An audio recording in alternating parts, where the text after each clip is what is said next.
우리 집에서 우리 집들을 우리 시멘트로 짓는데 이 시멘트로 짓는 집이 시멘트가 이 전부 폐기물로 된 시멘트로 짓는다 그런다면 거기서 나오는 환경 오염, 우리 건강 안전을 위협하는 게 얼마나 되겠습니까? 우리가 그냥 생각하더라도요. 그런데도 우리가 지금 방치되고 있는 겁니다. 아무런 규정도 없이. 그래서 오늘 그런 의미에서 오늘 하는 그 국민의 안전과 생명을 지키기 위한 토론이라는 점에서 오늘은 중요한 토론이라고 생각합니다. 오늘 토론에 함께해 주신 많은 분들이 계십니다. 우리 환경 문제 그리고 소비자 문제 우리 가장 큰 어른이라 할 수 있는 우리 김천주 이사장님 그리고 우리 최열 이사장님 그리고 김대룡 위원장님 그리고 우리 이하경 우리 국회의원장님도 함께해 주셔서 더 자리가 빛나는 것 같습니다. 그리고 우리 김만흠 우리 국회 우리 처장님도 함께해 주시고 우리 강훈식 의원 함께하기로 했는데 지금 우리가 대선 기간이어서 저도 좀 행사 이렇게 여러 개 겹쳤는데 그래서 저도 인사말만 하고 가야 되는 좀 양해해 주셨으면 합니다. 이외에도 전문가님들이 함께해 주셔서 오늘 더욱 자리가 의미 있고 뜻 있는 그런 토론회가 될 거라 믿어 싶지 않습니다.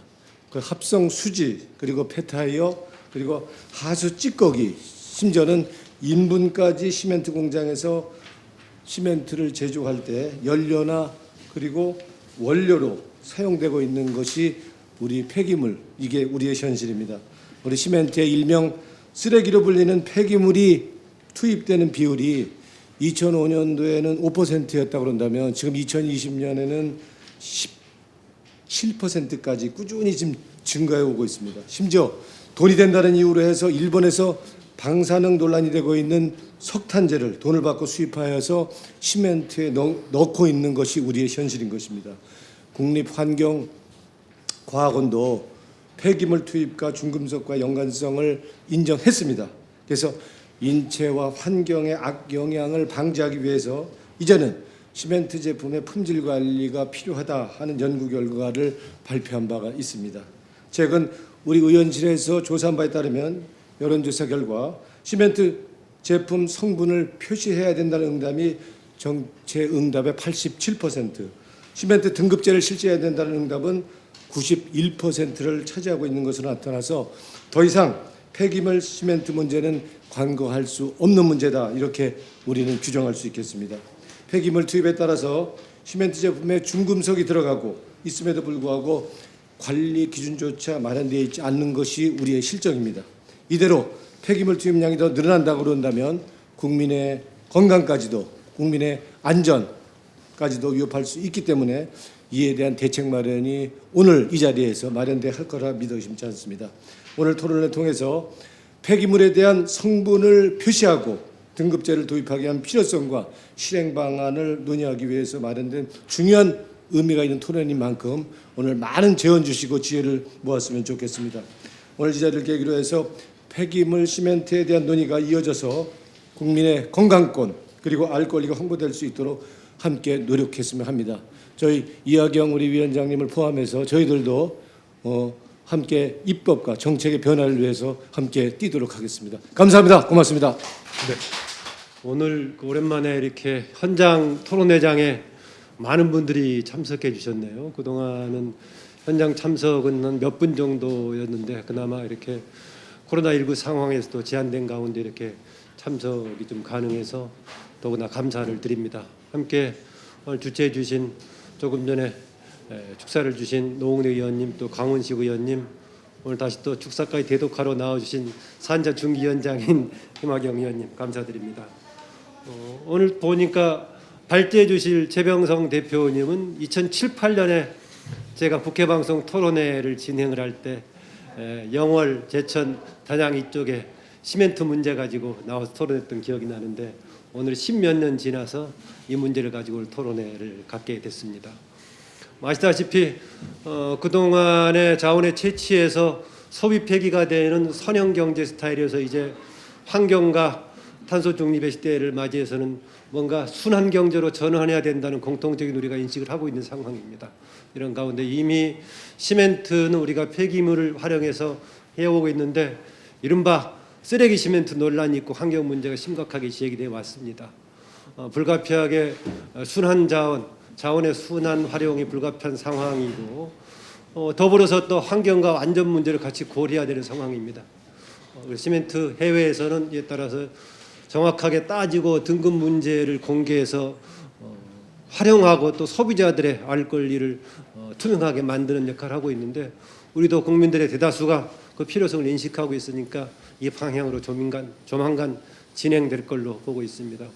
국회 입법활동을 지원하는 입법조사처는 바로 순환 자원의 문제와 국민 안전이 공히 잘 진행될 수 있도록 의원님들의 입법 지원 활동에 충심을 다할 것으로 여러분께 약속드리고요. 오늘의 토론 논의가 이것을 뒷받침하는 중요한 자료가 될 걸로 생각을 합니다. 감사합니다. 시멘트는 우리가 일반적으로 사용하고 있는 건 이제 포틀랜드 시멘트고요. 대개 5종류로 구분이 되고 이제 석회석 채취에서부터 시작을 해서 최종 이제 출하를 하는 과정을 거치고요. 시멘트는 이제 가루 형태가 있고 물과 이렇게 섞는 그런 혼합된 젖은 상태와 그 다음에 이제 경화된 콘크리트 이런 형태가 있겠죠. 환경과 인체에 미치는 영향이 각각 좀 다르다.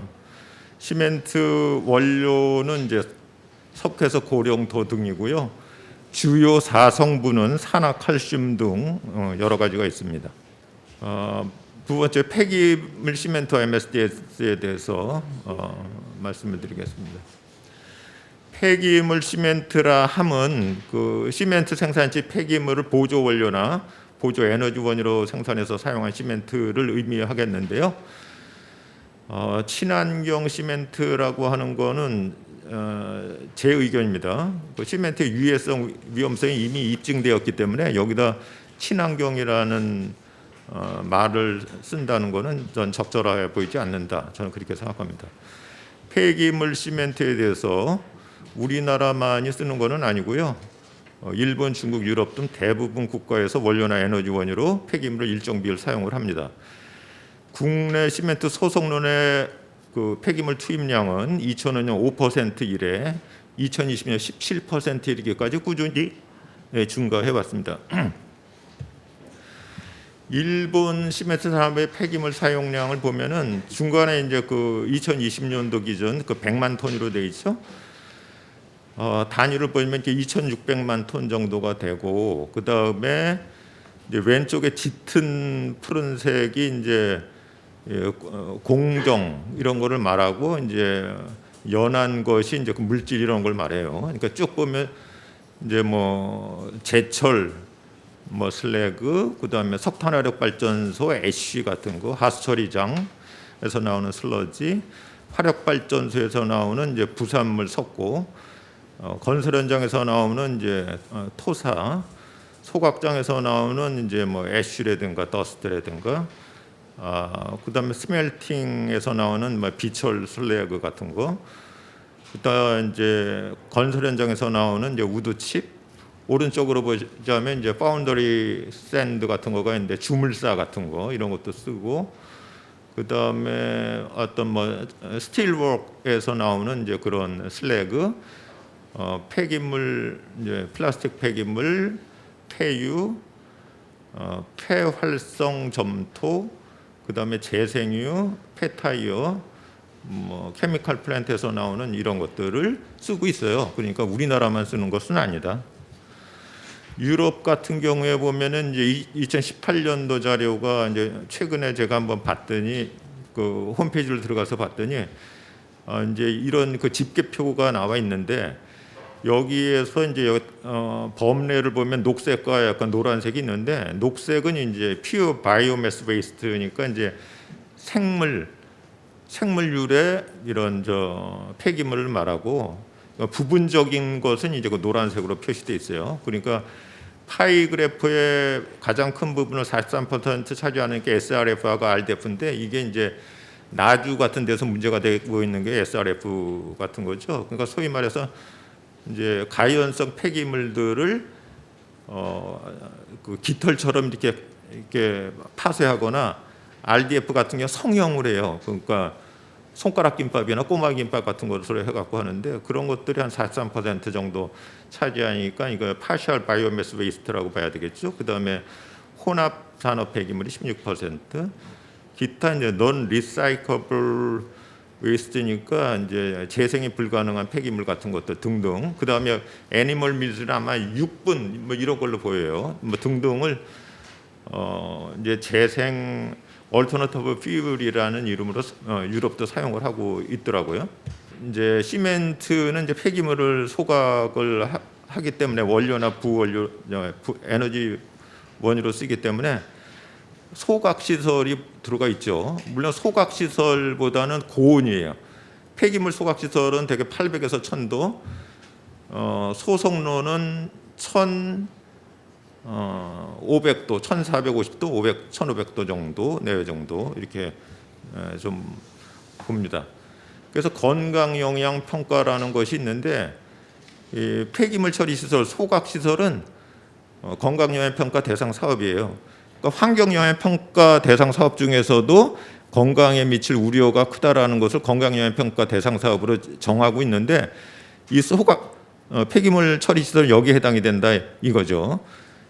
그런데 이 소속로 같은 경우는 최근에 건설된 것이 없고, 그러니까 건강 영향 평가를 법적으로 할 의무는 없었던 것이고요. 건강 영향 조사 같은 거 비법적이고 권고할 수 있는 거 이런 것들은 필요하지 않겠느냐. 건강 영향 평가 때는 이제 발암 물질과 비발암성 물질로 구분해서 평가를 하죠. 영월군의 경우에 이제 거기 시멘트 공장이 있는데 기존 공장이 있고 그 다음에 거기에 이제 석회석 광산을 다 해서 어마어마하게 넓은 공간이 남아 있는데 거기를 다시 폐기물 매립장으로 하려고 하는 계획이 있는데 거기에는 이제 폐기물 매립장에서 대단한 메탄가스가 이제 CO2에 비해서 지구온난화 지수가 한 23배 정도 되거든요. 그런 것들이 많이 나오고 그래서 온실가스가 엄청나게 배출될 가능성이 있거든요. 그래서 그런 것들에 대해서는 큐뮬러티브 임팩트, 이제 누적 영향 이런 것들을 평가해야 되겠다. 그러니까 이런 거죠. 약을 복용을 하세요. 이 약국에서 이거 받고 이 약국에서 이거 받고 근데 다 먹었는데 나중에 큰 문제가 생기더라. 개별적으로 이거 이 양대로 복용하시면 문제 없습니다. B 약국에서 이 양대로 복용하시면 문제 없습니다. 5개 받아가지고서 한꺼번에 꿀꺽 마셨다. 영향이 있죠. 누적 영향이 있죠. 그러니까 이런 식으로 환경 영향도 이렇게 누적 영향 평가를 해야 되죠. 주민들에게 얼마나 노출되나. 그다음 건강 위해성은 어떻게 되느냐 이런 것들을 평가를 해야 되죠. 그래서 기존 2007년 1월 기준 같은 경우에는 시멘트 소송 시설의 경우 대기오염물질 배출 허용 기준이 넉수 기준이에요. 폐기물 처리 시설비 현저히 낮아서 한 270 ppm 정도. 그래서 주변 지역의 환경 보건학적 피해를 유발할 가능성이 있다고 보입니다. 그 다음에 폐기물 발생지 처리 원칙을 준수하는 거가 필요하는데 이미 이제 환경부 장관께서 얘기를 했고 환경부에서 자원순환 정책 전환 계획을 발표를 한 바가 있고요.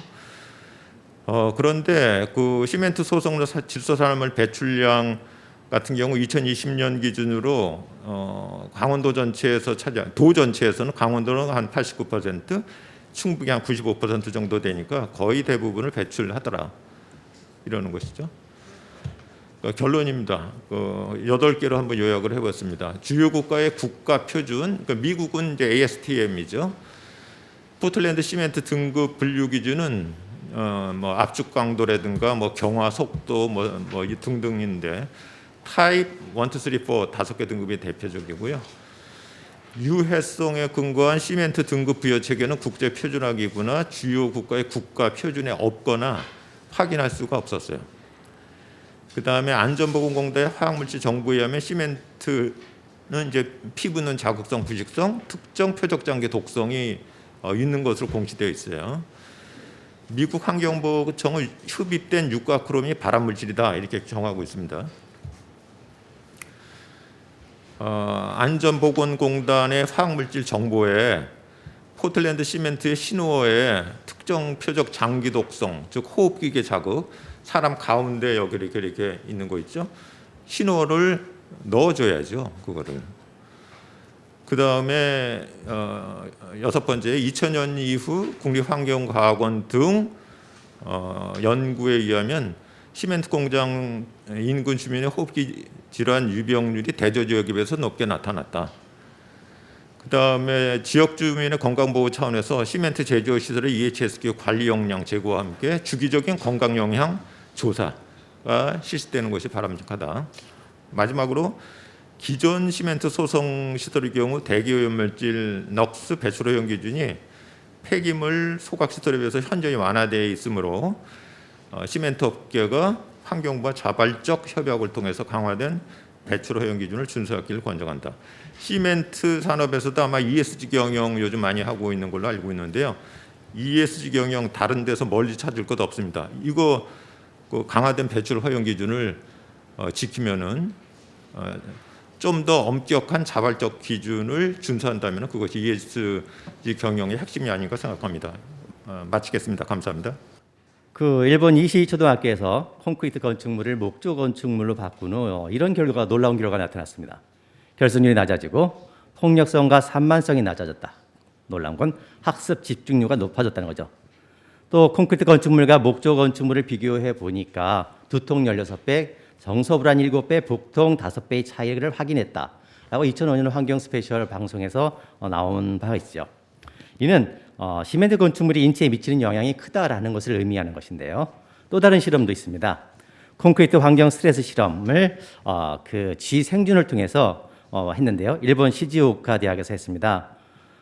보면 놀랍게도 온도와 습도 등의 같은 환경, 전혀 다른 같은 환경을 해준 상태에서 쥐 생존율이 콘크리트 상자는 일정한 시간이 경과했을 때 7%, 금속 상자는 41%, 나무 상자는 무려 85%로 콘크리트와 굉장히 큰 차이가 발생했다라고 결과가 나왔습니다. 콘크리트란, 다시 시멘트란 인체에 가장 나쁜 건축 재료에 해당합니다. 그러나 값이 싸고 고층 빌딩을 올릴 수 있기 때문에 사용하는 것뿐인데 현재는 시멘트가 이런 상태임에도 불구하고 쓰레기로 만들어지기 때문에 현대인의 건강에 더 나쁜 영향을 미치고 있다라고 말할 수 있는 거죠. 전 세계에서 유일한 아파트 공화국인 대한민국. 우리가 살아가는 주거공간이 대형화, 고급화, 편리화되어 가고 있지만 과연 비싸진 만큼 더 안전해진 것일까라는 것을 질문을 던지고 싶습니다. 지난 2020년, 이제 2년도 안 됐는데 1년 좀 넘었는데요. 경남 진해항 옆에 진해화학토가 있습니다. 인광석으로 인을 빼고 비료를 만들고 난 오염토가 온 터에 가득 차 있는데요. 10여 년간 처리를 못하고 방치되어 있습니다. 이거를 삼표 시멘트가 500억에 30만 톤을 처리해 주기로 했습니다. 그리고 그걸 처리하는 과정을 제가 취재를 했는데요. 진해항에서 강원도 삼척의 그 삼표 시멘트까지 무려 5시간 40분을 추적을 했습니다. 그리고 이제 놀라운 거는 보시면 CNN 방송이 하나 나와 있죠. 이 CNN은 이 보도에 무슨 내용일까요? 이런 얘기입니다. 2019년 11월 23일입니다. 필리핀 잠발레스에서 압수된 한국의 독성 폐기물 선저 압수했습니다. 거기에 뭐가 실어지냐면 바로 대한민국 진해항에서 인산석고를 실어왔는데 거기에는 방사능이 함유된 비료 폐기물인 인산석고였다. 그래서 체포를 했고 한국으로 되돌려보냈습니다. 오른쪽 사진에 보시는 것처럼 이미 그 전에 필리핀에 하역해 놓은 게 있었고요. 그 밑에 사진은 필리핀에서 반송이 돼서 다시 목포항으로 와서 목포항 야적장에 쌓아둔 인산석고 오염토입니다. 이게 1년 동안 목포항에 쌓여 있다가 삼척에 삼표 시멘트로 들어오게 된 거죠. 제가 언론 보도를 했고요. 그 다음날 삼척시청이 부랴부랴 삼표 시멘트를 들어가서 확인해 보니까 3만 톤이 폐기물 반입 신고도 하지 않고 무려 3만 톤을 갖다 쌓아놓았던 것을 적발했죠. 그래서 다시 진해로 반출하게 되었습니다. 2009년 6월 달에 국회 요구회에서 감사원이 감사를 했습니다. 많은 내용들을 문제점을 지적을 했는데요. 시멘트 폐기물 사용한 것에서 여기에 보면 그 하나 중에 이겁니다. 허가받은 시멘트 공장들이 허가받은 양보다 더 많은 폐기물을 사용했다. 두 번째, 재활용 신고도 하지 않고 다량의 폐기물을 사용했다. 그런데 환경부는 이에 대해서 알지도 못하고 있다. 제대로 기초 자료조차 파악하지 못하고 있다라고 환경부를 지적했고요. 환경부 장관은 제대로 조치하라라고 했습니다. 이게 2009년입니다. 그런데 10년이 지난 지금도 똑같이 달라진 것이 없는 시멘트 공장의 현실을 우리가 보고 있는 것입니다. 더 놀라운 건 이거예요. 2014년 11월 한국시멘트협회는 이런 해명 자료를 발표했습니다. 그해에 KBS 추정 60분이 실내 아파트에서 라도니 기준치를 초과하는 방송을 했습니다. 그러자 시멘트협회는 아파트에서 라도니 검출된 것은 인산석고를 석고보드 공장이 인산석고로 만들었기 때문이다. 바로 인산석고는 뭐냐면 라돈이 함유되어 있거든요. 그래서 자기들은 상관이 없다. 시멘트 공장은 인산석고를 안 쓴다는 말이잖아요. 그런데 그 놀라움이 다음에 이어집니다. 보시죠. 4년 뒤입니다. 2018년 한국산업안전보건공단이 조사를 했어요. 석고보드 공장 2곳과 시멘트 공장 7곳을 조사했더니 석고보드 공장은 라돈이 안 나와. 거의 안 나와. 왜? 이제는 타랑석고를 쓰니까. 그런데 인산석고를 쓰지 않는다라고 해명까지 한 시멘트 공장이 인산석고를 지금까지도 쓰고 있다. 그래서 시멘트 공장 곳곳 작업 라인마다 더 높은 그 방사능이 검출되었다라는 보고서입니다. 또 다른 산업안전공단의 그 보고서입니다. 시멘트 공장은 이렇게 이야기해요. 우리는 인산석고가 아니라 한번 가공한 중화석고를 사용한다라고 이야기합니다. 그런데요, 이 보고서에 보면 바로 인강석에서 인을 추출하면 인산석고입니다. 인산석고를 한번 재가공하면 중화석고인데요. 중화석고가 인산석고보다 라돈 농도가 더 높다라고 이야기를 하고 있습니다. 그런데 이걸 바로 시멘트 공장이 사용하고 있는 것이죠. 그래서 그 다음 페이지에 보시면 석고보드 공장은 과거에는 인산석고 쓰지만 지금 쓰지 않는다. 그러나 시멘트 공장은 지금도 일부 위험을 알기 때문에 일부 한두 개 공장은 안 사용하지만 나머지 모든 공장이 바로 라돈이 함유된 인산석고를 사용하고 있다라는 겁니다. 그리고 우측에 보시면 그 표입니다. 석고보드 공장의 라돈 농도는 66 정도입니다. 그러나 시멘트 공장은 거의 3배입니다. 이게 어떻게 기업의 윤리를 가진 우리 아이들이 살아가는 집을 짓는 시멘트를 만드는 공장에서 이런 비윤리적인 행동을 하고 있는가라는 거예요. 국민을 기만하고 국민을 속이고 있는 환경부는 이것을 모르고 방치하고 있다는 사실이죠. 국민의 건강보다 더 많은 이윤을 위해 국민을 속이고 유해성 높은 폐기물을 사용하고 있는 비양심적인 시멘트 공장들이 만드는 시멘트를 우리가 어떻게 믿고 우리 아이들이 우리 국민들이 안전하게 살아갈 수 있을까라는 겁니다. 이제는 그래서 시멘트 등급제와 성분제 표시제는 국민의 알 권리와 우리 아이들의 건강을 지키기 위해 선택이 아닌 필수가 되었다라고 할 수 있는 것입니다. 이제 두 번째로 시멘트 제조 공정화 폐기물 사용 현황을 보겠습니다. 옛날엔 이렇게 만들었어요. 표의 왼쪽에 보시면 천연 강물인 석회석과 점토, 초강석, 규석을 혼합해서 소속로 보시면 그 사진에 보는 게 무지무지 길어요. 60에서 70m입니다. 엄청나게 길죠. 그 안에서 자 옛날에 유연탄을 떼는데 지금은 연료 대체라서 폐타이어, 폐고무, 폐비닐, 폐유, 온 쓰레기가 타는 쓰레기가 들어가죠. 우리는 이렇게 생각을 해요. 타는 쓰레기는 밖에서 불을 떼는 거 아니야? 아니요. 바로 이 소속로 안에서 석회석을 뺀 나머지 점토 대신 소각제, 분진, 하수러지 안 타는 비가연성 쓰레기와 그다음에 폐타이어, 폐고무가 같이 섞여 타는 거예요. 타고 난 재가 시멘트예요. 그래서 시멘트에 발암물질과 중금속이 많은 겁니다. 전 세계는 지금 수은의 유해성을 집중하고 있습니다. 그런데요, 우리나라에 발생하는 수은의 22.2%가 어디서 나오냐? 시멘트 공장에서 배출하고 있습니다. 그리고 그 수은은 왜 나와요? 시멘트 공장에서 폐기물을 사용했기 때문에 수은이 배출하고 있습니다. 세라믹 기술에서 만든 보고서예요. 이런 폐기물을 사용하면 시멘트 소속로의 문제가 발생하고 시멘트 제품의 문제가 발생하고 시멘트 다양한 유해성이 발생하고 있다라고 하고 있습니다. 같은 보고서인데요. 이릅니다. 다양한 플라스틱 종류가 다양한데 염소 함량이 9만 ppm인데 시멘트 공장에 사용하는 염소 기준이 2만입니다. 그런데 2,000을 플라스틱을 갖다 샘플을 갖다가 시멘트 공장에서 분석을 해보니까 플라스틱 투입량이 증가할수록 CO가 증가하고 킬로니 이상이 오더라. 그다음에 불완전 연소되더라라고 보고서가 나와 있습니다. 완전 연소 아니에요. 자, 의성 쓰레기 여러분 잘 아시죠? 이 쓰레기산을 시멘트 공장이 67% 사용했습니다. 그러면 이거는 문제 없을까요? 여러분 이게 의성 쓰레기산입니다. 여러분 의성 쓰레기 가보셨나요? 아무리 쓰레기 급하다고 치우기 급하다고 이럴 수가 있을까? 출처를 알 수가 없어요. 포크레인이 털면 토사가 50%에 이 얘기는 출처를 알 수 없다. 그다음에 감염성 쓰레기가 있는지 어떤 쓰레기인지 알 수 없는 쓰레기라는 거예요. 그런데 이것이 쓰레기 치우기 급하다는 이유로 시멘트 공장에 처리했다는 사실입니다. 그러면 방치 폐기물이 이때 처음 생겼을까요? 2002년 환경부 장관 기약, 2006년, 2007년 다 환경부 장관 기약. IMF 이후 방치 폐기물이 심각하게 발생을 했어요. 환경부는 이미 이 사실을 알고 있었어요. 그럼에도 불구하고 관리하지 않고 있다가 방치 폐기물 문제가 뒤늦게 CNN에 보도됐다고 시멘트 공장에 처리했죠. 오른쪽에 표를 보시면 환경부가 만든 표예요. 2008년에 만든 표입니다. 일본은 투명한 경로가 있습니다. 폐기물에. 우리는 투명하지 않아. 경로 추적에 미흡해요. 지금 제도를 제대로 개선했다면 이런 일이 발생하지 않았겠죠. 유성 쓰레기의 현장에 가서 제가 몇 개 주워와서 시멘트 공장에 들어가는 거를 몇 개 주워서 분석을 맡겼어요. 염수가 얼마냐면 시멘트 그 공장에 들어가는 염소 기준이 2만인데요. 무려 51.7%, 51만, 30만, 20만 ppm였어요. 심각하죠. 7번째로 이렇게 얘기합니다. 시멘트 공장은 대용량이다. 어마어마한 쓰레기 많이 뗄 수 있다. 그래도 우리는 2차 폐기물, 소각재가 발생하지 않는다라고 이야기합니다. 과연 사실일까요? 염소가 많은 폐기물이 염소가 많기 때문에 염소를 빼내야 돼요. 그렇지 않으면 철근이 부식해서 건물이 무너집니다. 자, 그럼 염소를 빼내면 염소만 나오는 게 아니라 더스트, 분진까지 나와요. 그걸 염소 바이 베이스 더스트를 하는데요. 그걸 제가 입수했어요. 보니까 염소 분석이 13만 ppm 나온다. 20만까지 나오는데요. 거기에 납도 1800 ppm, 그다음에 구리도 670 ppm. 네, 여러분 이게 어디로 갈까? 매립장으로 보내요. 발생량과 처리 방법을 공개하지 않고 있어요. 그러면서 2차 폐기물이 발생하지 않다고 거짓말을 국민을 속이고 있는 거죠. 더 심각한 문제는 이거예요. 시멘트 케이스 규격에 강열 감량이라는 게 있어요. 강열 감량이 뭐냐면 미연 탄소량이에요. 다시 말해서 완전 연소되지 않고 남는 소각재예요. 시멘트 공장은 지금까지 고온이라 완전 분해된다고 주장을 해왔어요. 그런데 강열 감량이 케이스 규격이 5%예요. 그런데 자, 3표 시멘트 분석한 데이터를 봤는데요. 제가 한 게 아니라 3표 시멘트가 스스로 한 건데요. 3.05%예요.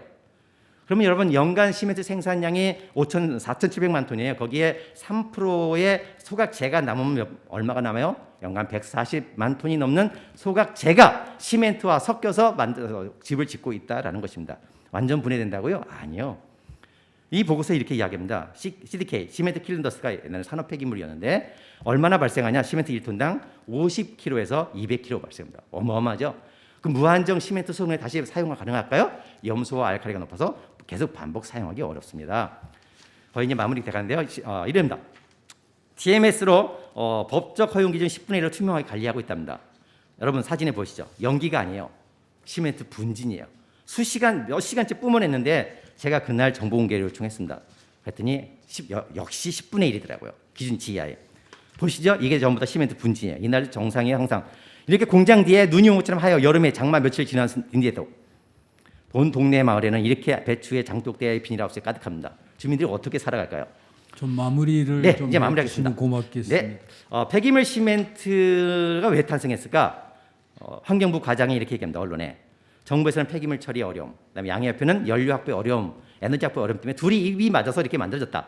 바로 국민의 건강은 고려되지 않고 이런 야합 속에 만들어진 거죠.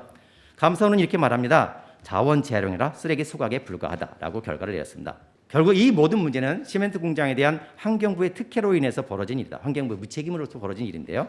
빨리 이런 제도들이 개선이 돼야 된다. 배출가스 항목, 그다음에 산소 농도, 폐기물 사용 기준 등의 이런 것들이 바뀌어져야 될 거고요. 여러 적어놓은 이렇게 기준들이 있는데요. 이런 것들을 보시고 이런 것들이 빨리 하나하나 개선되어야지만 시멘트 제품도 안전해지고 할 수 있다. 그래서 이것이 아니려면 딱 두 가지죠. 환경 오염을 막을 수 있는 올바른 기준이 필요하다. 두 번째, 시멘트 등급제와 성분 표시제, 사용처 제한에 대한 법적인 규정이 필요하다라고 할 수 있습니다. 예, 이상입니다. 고맙습니다.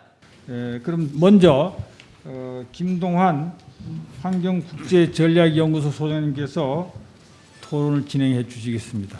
그 시멘트와 그 방수 방식, 시멘트 유물 복원, 건축 원료, 라돈 차단 시멘트 혼화제 등 하는 세계적인 기업입니다. 14 연 매출이 13조 5천억인데 그 당시 2015년이죠. 여기는 완전히 전원주택 단지 아닙니다. 모든 고급 전원주택 안에 이 공장만 댕그라니 하나 있습니다. 그분 공장장 모든 분들이 악취 없습니다. 먼지 없고 그다음에 소음 없고 그러면서 굉장히 청결합니다. 거기에서 하는데 이쪽에 본사 직원이 6%가 영구직인데 이 회사가 35년 전 1980년대서부터 친환경 소재로 개발하는 것을 역점 사업을 한다.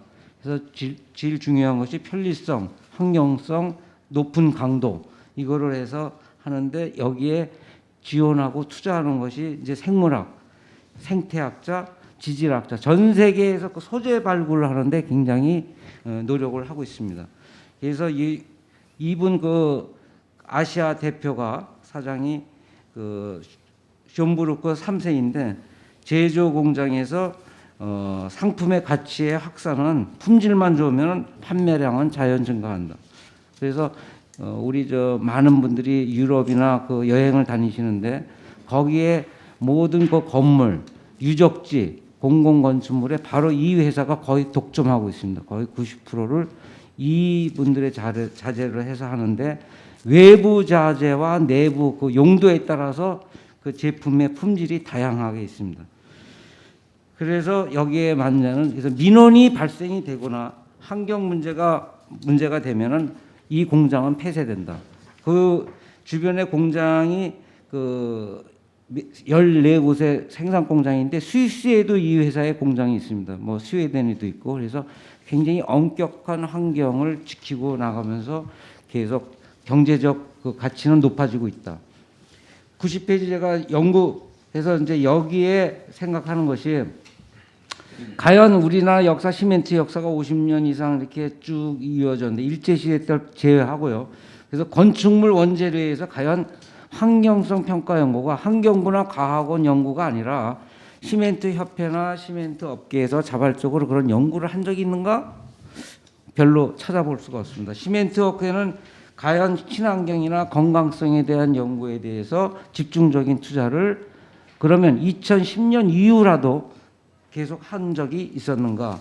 이런 거를 좀 해서 그 다음에 그 90페이지 반입 폐기물 중금속 기준은 아까 최 목사나 우리 구 교수님이 쭉 얘기하셨습니다. 부원료 그래서 논점이 됐는데 독일에 제가 이제 이 회사들 그 숀부르크나 이런 데를 쭉 보면서 보면은 독일의 경우에서 이제 IS도 있고 그다음에 환경성 EPD에도 있고 EMI 코디도 있고 그다음에 미국의 그린 빌딩 위원회에서 친환경 건축물 인증도 있고 그런데 그 인증 제도가 다양하게 있는데 우리나라가 과연 이 시멘트 건축물에 대한 자재나 원료에 대해서 얼만큼 있는가 한번 생각해 보셔야 되겠고 그다음에 지금 아까 최 목사가 많이 얘기했는데 저도 이제 이런 유니온 시멘트 백색 시멘트와 일반적인 시멘트와 다른데 아까 그 최 목사가 얘기했듯이 소속로가 있기 때문에 충분히 이 소속로가 한 공장에 4개, 5개씩 있기 때문에 상품의 차별화가 충분히 가능하겠다. 그래서 하는데 제가 그 독일의 그 공장도 보면은 빌딩형 자동화 시스템에서 모든 자재 제품들을 그 자동화로 시설을 했기 때문에 굉장히 조용하면서도 많은 한 작은 면적에서도 그 자재들을 상당히 짜임새 있게 구축하고 있는 모습을 봤습니다. 그래서 갈무리하면서 제가 드리고 싶은 거는 정부는 자발적 협약에 대해서 관리를 권장하고 있고 그다음에 독일의 경우는 폐기물 사용 승인에 대해서 의견 수렴, 정보 공개, 공청회 등을 수시로 하고 있다는데 우리는 그런 것은 아직 없던 현실이다. 그래서 4억의 한 회사당 4억의 소속로가 있기 때문에 폐기물에 대해서 적정량을 쓰는 거와 그다음에 백색 시멘트와 구별해서 등급별 생산을 해도 큰 문제는 없다. 다만 거기에 자재, 거기에 대해서 원료, 그다음에 그 쓰레기에 그 위치하는 자재 창고 이런 거에 대해서는 좀 투자를 해야 된다.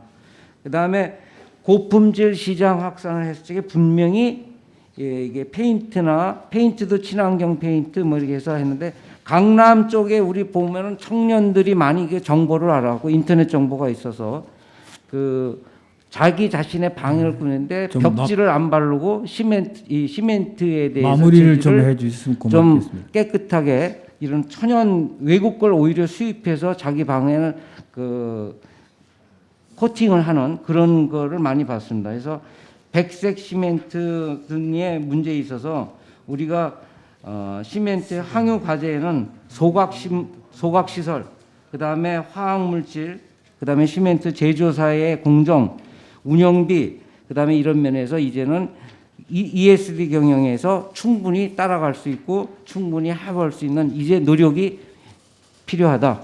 그리고 연구에 많은 노력을 투자하고 연구비에 좀 투자를 했으면 하는 바람입니다. 이상입니다. 지정 폐기물의 배출과 처리 상황을 파악하고 지정 폐기물에 적정하게 처리하고 필요한 조치를 마련해야 된다. 또 건설과 관련되는 법에서 보면 건설기술진흥법이 있습니다. 제1조에 보면 건설공사의 품질을 높이고 안전을 확보함으로써 공공복리와 정진과 국민 경제의 발전에 이바지한다. 건설 폐기물의 재활용 촉진에 관한 법률에도 목적에 건설 폐기물을 친환경적으로 적절하게 처리하고 그 재활용을 촉진하여 국가 자원을 효율적으로 이용하여 국민 경제 발전과 공공복리 증진에 이바지함을 목적으로 한다고 분명히 되어 있습니다. 또 우리 폐기물법 제2조 6항에 보면 폐기물 처리에는 소각 등 중간 처분, 매립과 해양 배출하는 세 가지가 있습니다. 여기에 환경부가 폐기물 처분으로 가장 손쉽게 선택하는 것 할 수 있는 소속물을 통한 폐기물 시멘트라고 생각합니다. 유해성 폐기물을 시멘트 공장에서 사용하는 것은 자원 고갈 시대의 폐기물 처리 비용 절감과 자원의 재활용이라는 측면에서 바람직한 일이라고 생각합니다. 그러나 폐기물 시멘트를 만드는 긍정적 측면 이전에 반드시 지켜야 할 필수 전제 조건이 있습니다. 폐기물로 시멘트를 만드는 과정에서 세계보건기구가 발암물질로 지정한 PM10, PM2.5가 발생을 하고요.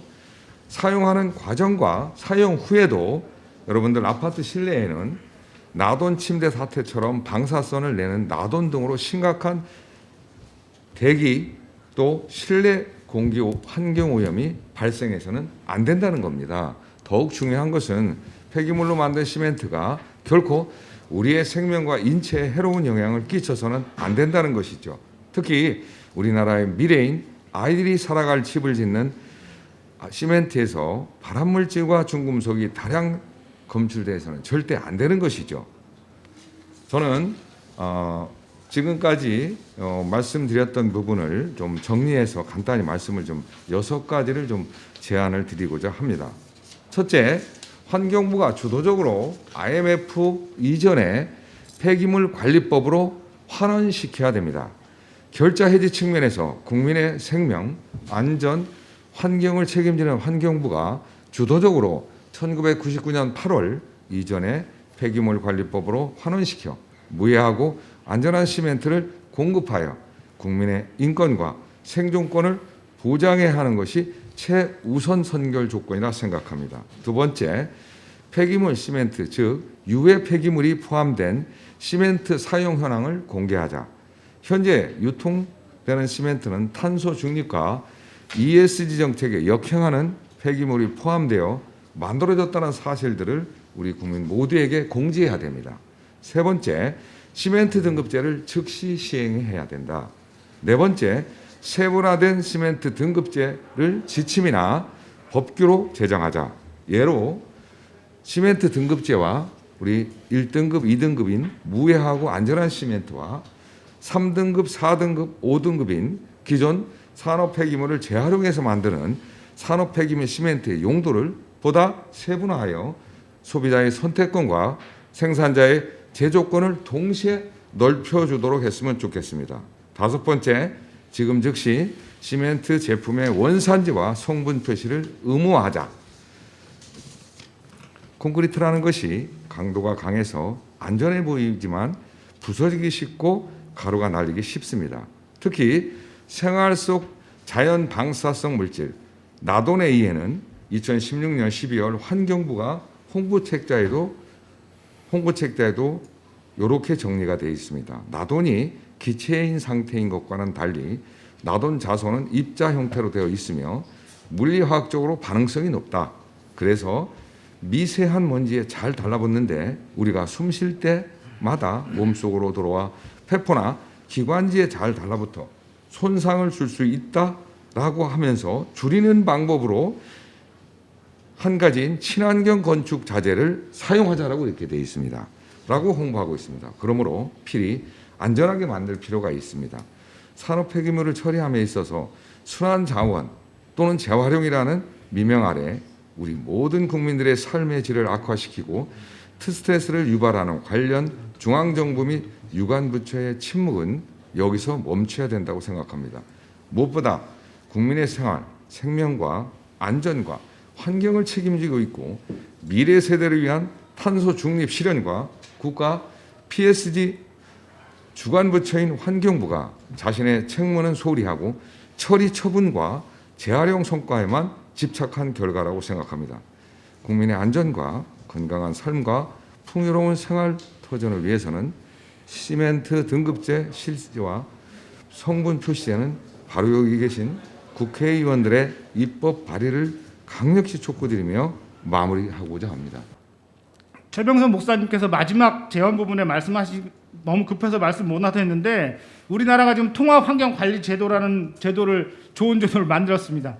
그래서 예전에는 허가를 한번 주고 나면 그냥 그 뒤에는 관리를 안 했는데 이게 제대로 잘 되고 있는지, 그리고 최적으로 오염물질을 적게 발출할 수 있는 것은 무엇인지 해서 기술이 계속 개발되기 때문에 거기에 맞는 방식을 찾아서 적용하도록 되어 있습니다. 그런데 지금 시멘트 업계 같은 경우엔 시설이 노후했기 때문에 후 단위의 미세먼지를 저감시킬 수 있는 SCR 장치 이런 걸 도입하기가 어려운 현실이지만, 그래도 통합허가관리제도에 포함시켜서 이 부분에 대한 관리를 자발적으로 좀 추동을 해서 스스로 노력을 하게끔 이렇게 해야 될 부분이 제도 안에 들어오면 노력을 하겠죠. 본인들이 지금 제도 밖에 있기 때문에 노력을 못하는 거고요. 그래서 이런 것과 아울러 정부도 또 이 문제를 어차피 우리 국민들에게 영향을 미치기 때문에 이 문제 해결을 위해서 같이 문제를 해결해야 할 것 같고요. 그다음에 이산화탄소 관련된 문제도 심각합니다.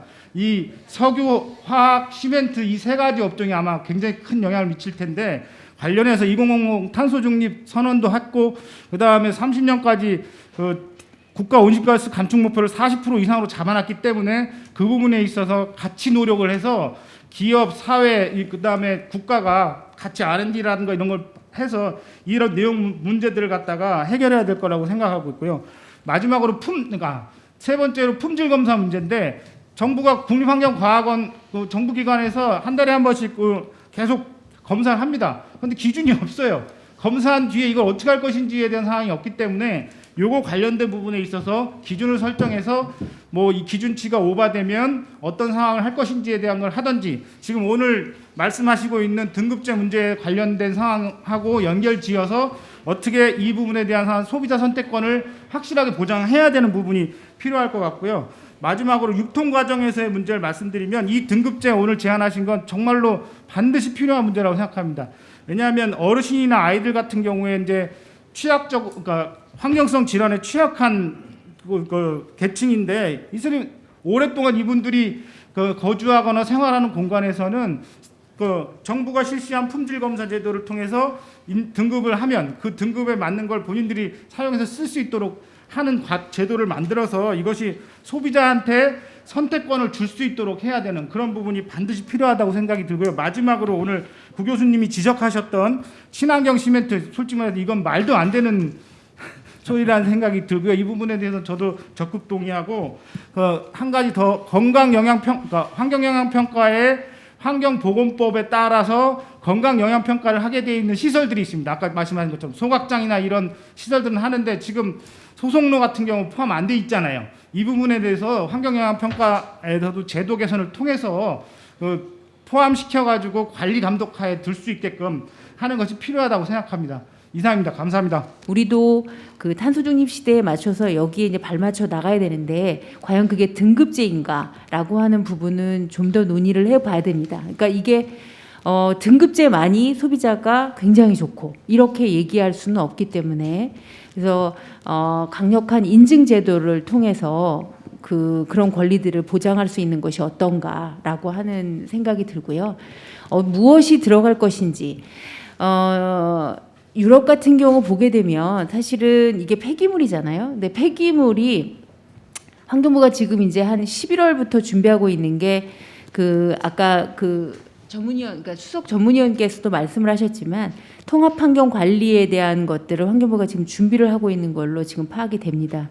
11월부터 시작해서 지금 시멘트 전체에 대해서 어떻게 배트법에다가, 그러니까 통합환경 관리에 넣을 것인가라고 하는 걸 지금 이제 조사 중이고, 제가 생각할 때는 시멘트 및 석회석에 관련된 전체 산업군이 업종이 들어올 거라고 저는 기대하고 있습니다.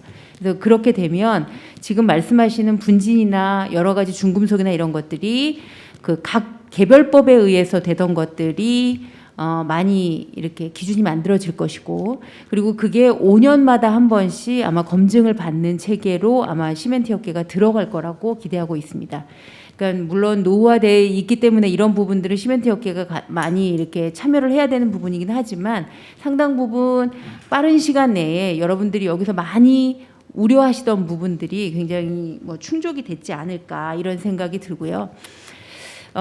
지금 페트병도 그 순환경제 차원에서 그 원료 물질로 사용한다라고 하는 것들 한 2달 전에 여러분들 많이 보셨을 텐데, 이런 것처럼 식약처에서도 이게 먹는 그 사람이 가식 먹을 수 있는 부분에 닿을 수 있는 것도 인증 체계를 통해서 순환 자원하고 있고, 그리고 환경부도 배출을 해서 이게 우리가 쓸 수 있다.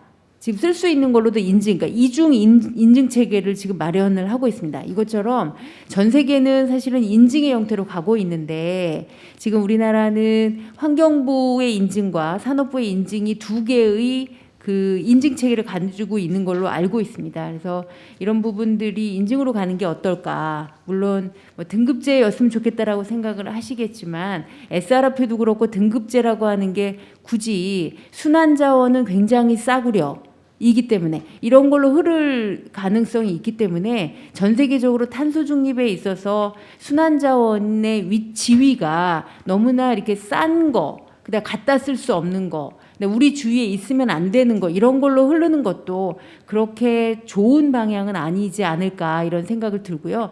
순환 자원이 되었던 천연 자원이 되었던 인증과 그리고 배출 기준만 맞춘다라고 한다면 시장에서 그 선택받을 수 있도록 하는 것이 또 국가의 또 의무라고도 생각을 합니다. 그래서 이런 부분들이 많이 좀 검토가 됐으면 좋겠고요.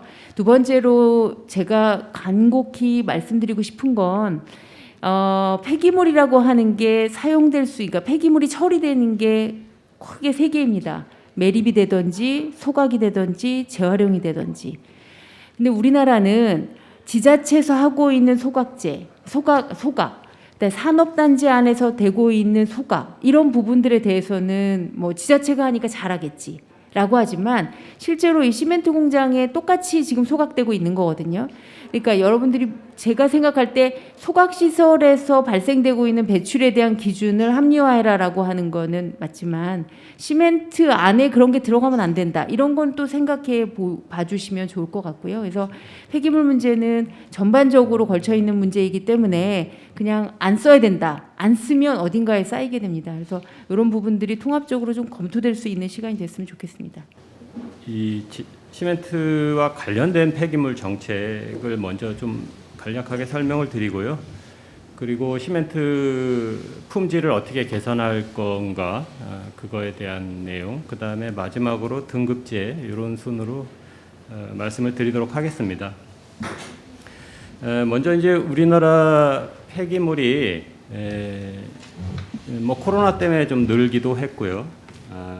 그리고 더 중요한 거는 이제 매립하고 소각 뭐 이런 거 중에서 26년부터는 이제 매립이 금지가 됩니다. 수도권 매립지에 쓰레기를 안 받겠다고 하면서, 그래서 결국에는 이제 이게 소각이나 아니면 이 소각하고 비슷한 방식으로 사실상 시멘트 만들 때 연료로 떼는 거는 소각이나 거의 다름이 없는 그런 현실입니다. 그래서 이 쓰레기가 많이 늘고 있는데 이거를 소각이나 이런 걸 금지하든지 아니면 폐기물을 시멘트 소속로에 쓰지 못하게 하는 데는 이제 저희가 한계가 있어서 지금까지 이런 문제가 좀 벌어졌던 것 같아요. 그래서 국내적으로는 어쨌든 매립은 이제 줄여 나갈 수밖에 없어서 할 수 없이 이렇게 큰 문제가 됐고요. 그 다음에 또 한 가지 문제가 우리나라에서 쓰레기 넣는 것도 있지만 외국에서 수입하는 경우도 있습니다. 아까 몇 분들이 말씀하셨는데요. 그래서 이제 타이어는 23년 1월부터 일본산이든 뭐 어쨌든 타이어는 다 금지하기로 고시가 이제 확정이 됐고요. 그리고 화력 발전소 그 제가 있습니다. 제도 외국에서 수입하는 것도 이제 금지가 내년 1월 1일부터 됐어요. 그래서 그거는 이제 시멘트에서 못 쓰니까 그만큼 쓰레기가 덜 들어가는 거는 뭐 하나 결정이 됐고요. 그리고 두 번째로 말씀드리는 게 그러면 이제 어느 정도 쓰레기 재가 이렇게 들어가고 있는데 이거를 어떻게 그러면 품질 개선을 해야 될 것 같냐 이런 문제가 이제 논의가 좀 많이 됐던 것 같습니다. 뭐 쓰레기가 나오면 그 재를 갖다가 무슨 뭐 성토용, 복토용 이런 거는 저희가 이제 이번에 다음 주에 이제 입법 예고가 나가겠지만 그런 용도로 더 많이 쓰려고 해요. 그럼에도 불구하고 일부 남는 계속 늘어나는 재 뭐 이런 거를 더 계속 당분간은 쓸 수밖에 없는 게 현실이고요. 그거에 따라서 아까 이제 최병성 대표님이 말씀하신 뭐 가장 문제가 되는 건 유가 크롬이고요. 발암물질 A. 그리고 뭐 염소 같은 것도 문제가 많이 됩니다. 그래서 다음 주에 이제 뭐 PVC 랩도 전체 금지하겠다. 이게 이제 비닐에서 나오는 거거든요. 그 PVC에서. 그래서 그런 거 중지한다든지 아니면 인산석고나 뭐 중화석고 두 개 다 마찬가지 아니냐. 그래서 이거를 이제 시멘트 회사가 편법적으로 막 쓴다. 그러니까 이제 그런 거 규제 같은 거를 좀 검토를 해야 될 것 같아요. 그래서 이제 폐기물 관리법에서는 원료를 어느 원료는 이거를 어느 용도로 재활용할 수 있다. 시멘트 소속 내에 넣을 수 있다 없다. 이런 규정이 있습니다. 그래서 그거 검토할 때 이게 해로운 게 명확히 밝혀진 것들은 점차 규제를 해 나가는 쪽으로 그러니까 지금은 너무 많은 폐기물을 다 이렇게 허용을 하다 보니까 그걸 좀 원료를 규제하는 방안도 계속 검토를 해 나가고요. 또 한 가지는 우리나라 그 폐기물 관리법에 좀 특이하게 최종 제품이 아니라 대기 배출 기준 이런 거와 달리 원료, 시멘트 소속로 원료로 쓰는 거에 대한 중금속 기준을 쫙 나열을 해놨어요. 이게 SRF하고 이 두 가지는 특이하게 좀 그렇게 정해놨기 때문에 그 기준을 강화를 하는 것도 지속적으로 뭐 스위스가 제일 잘하고 있는 거니까요. 뭐 그런 나라를 고려해서 같이 검토를 하겠습니다. 그리고 이제 마지막으로 오늘 이제 주 이슈가 뭐 등급제인데요. 등급제와 관련돼서는 제가 명확한 답을 하기가 어렵습니다. 이게 왜냐하면 두 부처가 관련이 돼 있어요.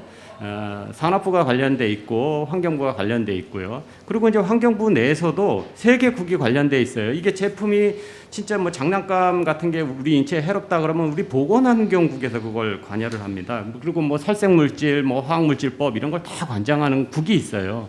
근데 저희는 이제 재활용 쪽을 담당하는 쪽에서 야 이거는 당연히 인체에 해로우니까 내가 뭐 보건환경국 업무도 내가 다 할 수 있다고 할 수는 없는 거고요. 그쪽 법에서 어떻게 규제할 수도 있는 그런 사항이에요. 그다음에 이제 대기 배출 문제도 물론 있고요. 하지만 더 중요한 게 산업부가 관련이 됩니다. 그러니까 이게 어느 제품 우리가 이제 표시를 한다는 거는 환경부가 표시하는 거는 분리배출 표시라 그래서 이거는 반드시 어디다 배출하라 이런 표시까지는 저희가 하는 경우는 있어요. 하지만 이 분리배출 표시 이 뚜껑이 아니라 그 안에 있는 뭐 샴푸 아니면 그 안에 있는 뭐 세정제가 어떻다 그 품질이 어떻다 이런 거를 그 공산품 품질 규격은 명확하게 산업부가 하는 건데 제가 그런 품질에 대해서 뭐 등급이 이렇다 저렇다를 저희가 하기에는 좀 어려워요. 그래서 저는 이거는 이제 산업부하고 좀 협의를 해서 해결해 나가는 게 바람직하다 이런 생각입니다. 예, 이상입니다.